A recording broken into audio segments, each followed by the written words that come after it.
My name is Annika McCallum, and I will be doing my presentation on Diane Ravitch. So just a quick early life stuff. She was born and raised in Houston, Texas. Her website says that she is a proud graduate of the Houston public school system, and she graduated from Wellesley College in 1960. She's had a multitude of different education experiences in her life. She's been a research professor of education at New York University about 20 years now. She also worked as the Assistant Secretary of Education under the Bush administration and served on the board that oversees the federal testing process. She was an advisor for the No Child Left Behind Act as well as Common Core. However, she later left Common Core before the project was completed and has since spoken out against both No Child Left Behind Act and the Common Core. She's also the founder and current president of the Network for Public Education, or the NPE. So her major theory, really interesting thing about her, she has her ideology, her ideas have shifted pretty substantially over time. So like I said, she used to be really a big proponent of the things promoted in No Child Left Behind Act. She has later gone on to call it one of the worst legislations ever passed by the federal government.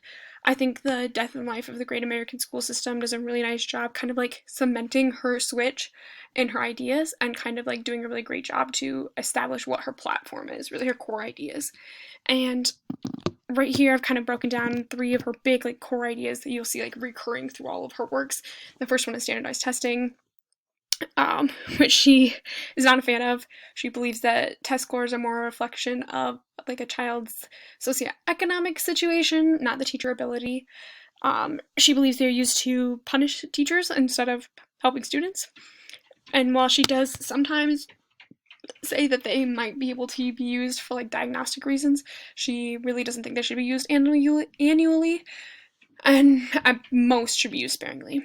The second big thing that kind of ties in with that is national standards. She believes that national standards are inherently promote inequality because they do not take everyone's situation into account when creating them. She's also recently has been especially vocal against Bill Gates and Common Core and his role in donating money and writing standards. She believes that educators should have the foundation of national standards if we have to have them. And her last kind of like main issue that she's been talking about in recent years is charter schools. She really has been pushing back against charter schools. She believes that privatization of education will eventually lead to the end of public education. She points out they tend to be more segregated, and she believes that they prioritize profit over students. In her own words, she says, quote, "A great nation must have a great system of public schools, not a patchwork of privatization and school choice." So some historical precedents for her ideas. The first is Albert Shanker, who was a teacher union leader. In the 1980s, he was kind of one of the first proponents of charter schools, but then he later went on to speak out against them, and she uses a lot of his ideas to make her arguments. Also, that was interesting. She mentioned John Dewey a lot, but she mentioned how she didn't agree with him, and how his policy kind of influenced her in a different direction.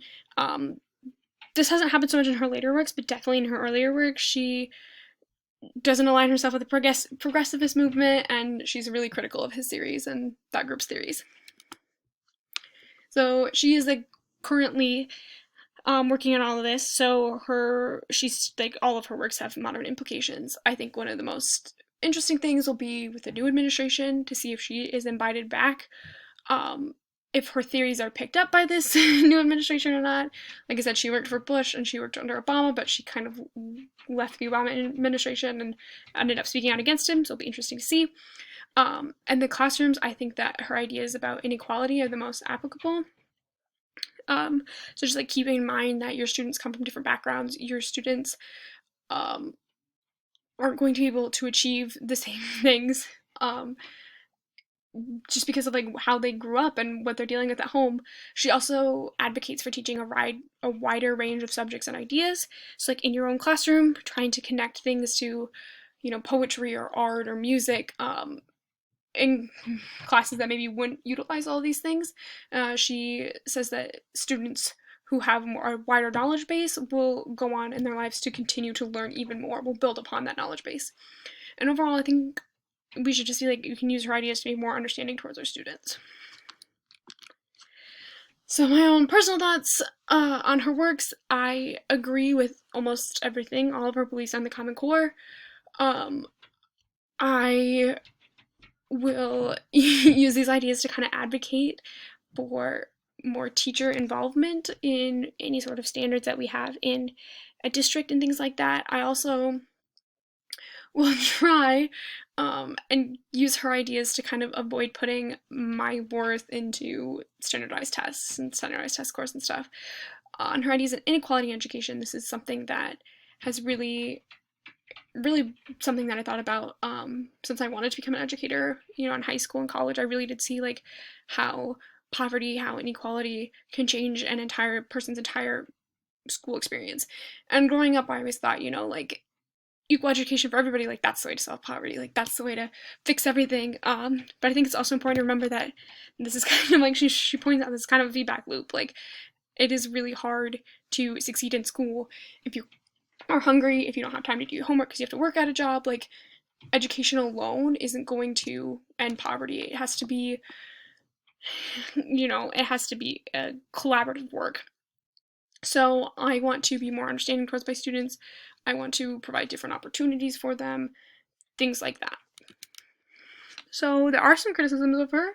Some educators, particularly those who are more liberal, believe that her ideas are kind of like too little too late.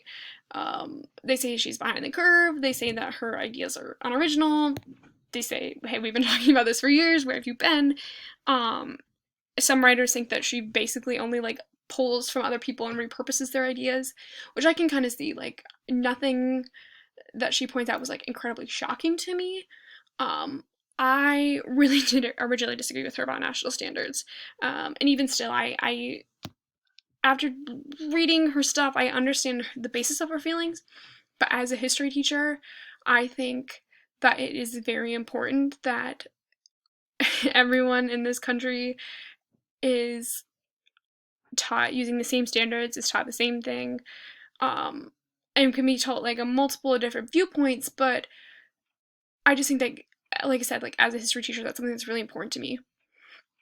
And I do believe there is a way to make national standards benefit all students. I think that if the board were made out of educators and psychologists and things like that, and if they were made more flexible, I do think that national standards could be really beneficial to children and really beneficial to students. We just would have to go about it the right way. And these are my references. Thank you for watching my presentation.